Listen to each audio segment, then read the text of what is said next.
Whether you have a force multiplier on you or not, you better be ready to fight someone who does. Hi everyone, this is John. With today's active self-protection lesson, comes to us out of North Carolina, and it's one that, man, we're seeing more and more. I feel like I've been a whole bunch of machete attacks coming at me lately. This one not from a third world country, but from North Carolina, and we see a store clerk attacked by a robber with a machete, and we're gonna see what we've seen many times. The 5 Ds work if you work them. That deflect, dominate, distract, disarm, disable does work if you'll work it effectively. And we see that the biggest thing that we gotta have is attitude, and if we have attitude, back it up with skills and plan, we can protect ourselves from any situation.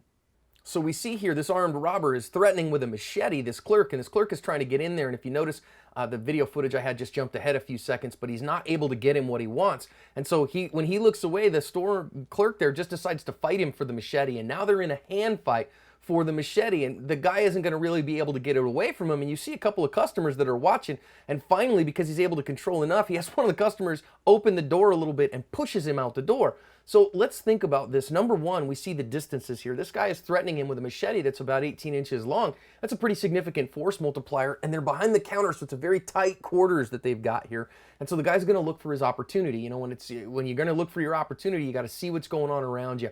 So we're going to see him now, and he decides here to go. And why? Because he's not in range of that machete right now. This is a good thing because the machete's too close to him to do him significant harm. Now's the time to go. The opportunity has presented itself. Now, as he's about to start going, we're going to see him practice the 5 Ds here. He is going to deflect this tool first and then dominate it, but he's going to get stuck in the dominate phase. Remember those 5 Ds: deflect, dominate, distract, disarm, disable. He never gets past that, but he is going to defend himself effectively. But you see him here get stuck in the dominate, where now he's in a fight for the tool. One of the great things to do here would have been to use his offhand or one of his feet to distract so that he could move on to disarm and disable.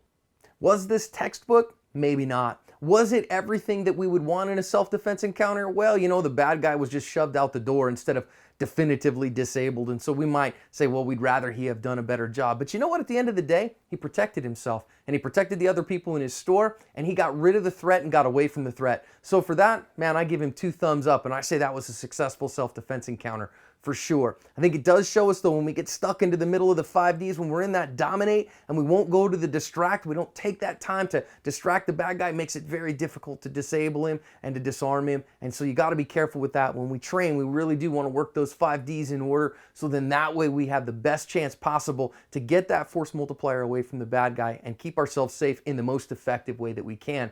You know, though, again, at the end of the day, this guy shows us great attitude and a willingness to defend yourself, as well as just some rudimentary skills can keep you and everyone else safe if you'll just cover your asp.